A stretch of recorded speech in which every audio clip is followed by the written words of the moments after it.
May. She likes her sisters not to come over. She wants all the food. Don't do that. Zara! That's not very nice. Zara! She's being a brat.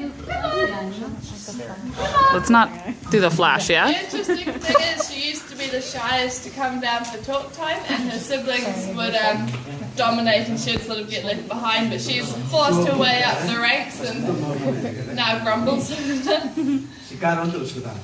So I will reward her for coming over, Look at that face. even though she's doing it a bit grouchily. But since she's come over, I'll see if I can lie down and snort at you all.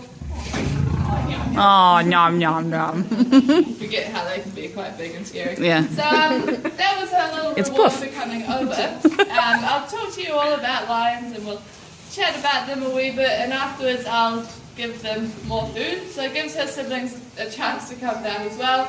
If she does wander away through the talk, I'll call her back at the end. But it's up to her if she does want to hang out with us.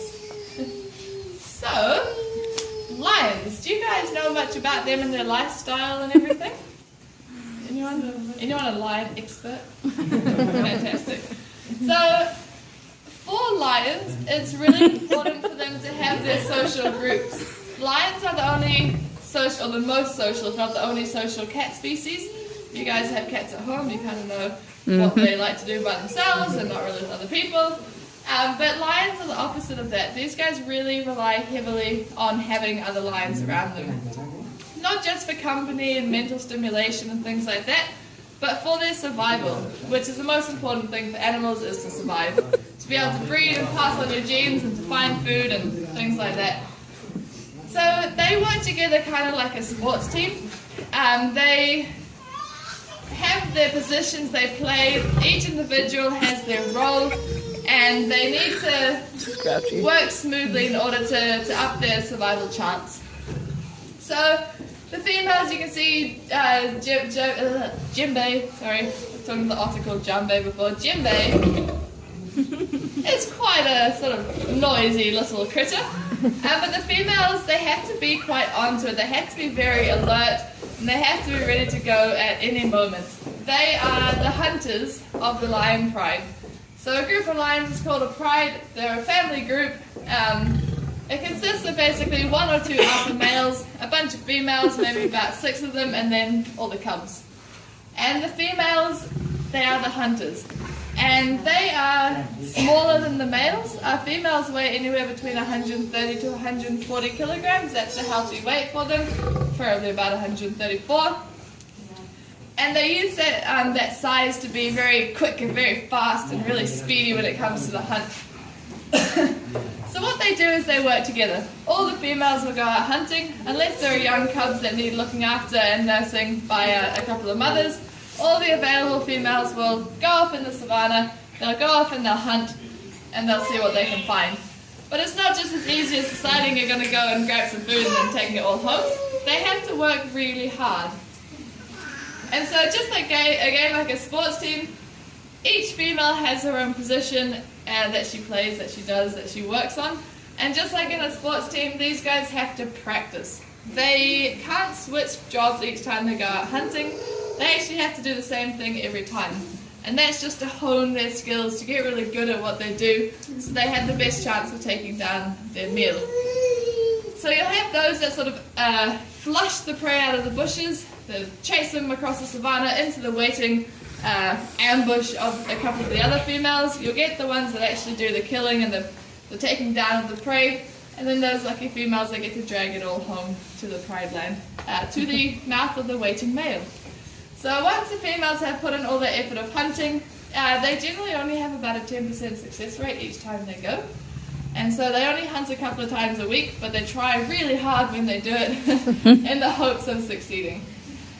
They lug it all home, they'll be dragging their carcass, it might be a zebra or an antelope or a small springbok or something like that. They get it home, the male wakes up or stops babysitting, comes over and eats most of it.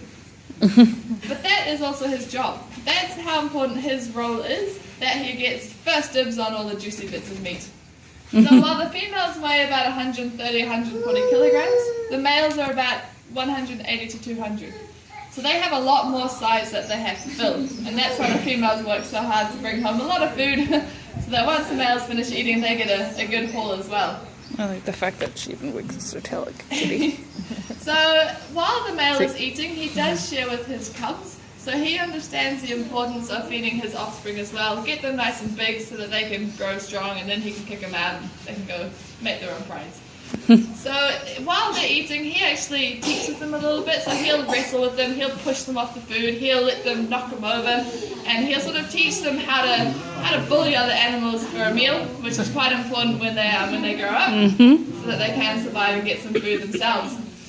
So as well as being greedy guts, the males do have a really important job, and that basically is why they eat so much. Do you guys know what the males do? What their job is? Defend territory. Defend the territory? Exactly. Yeah, these guys are the protectors. The males are the protectors, the defenders.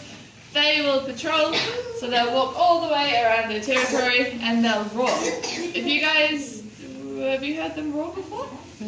Yeah, I think so. If you come here in the morning and the afternoon, hello. Don't let the lioness see you too closely. I was going to say, I'm here to offer a small talk. So, nice pink colour as well. In the mornings and the evenings is when they tend to do the territory calling. So they'll patrol all around. The males here will do it as well. They'll wander around their enclosure. They'll roar to see if anyone replies to them. So our ones still do it just to keep on their toes in case another male ends up in Newtown and tells them he's coming for the territory. It's a pretty impressive sound. It can travel about 5 kilometres across flat land. So in the savannas of Africa, that will go a huge distance.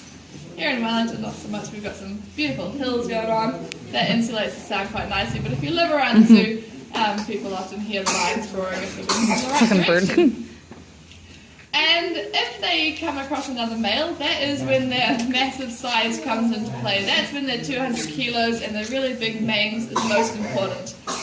They will fight if they have to.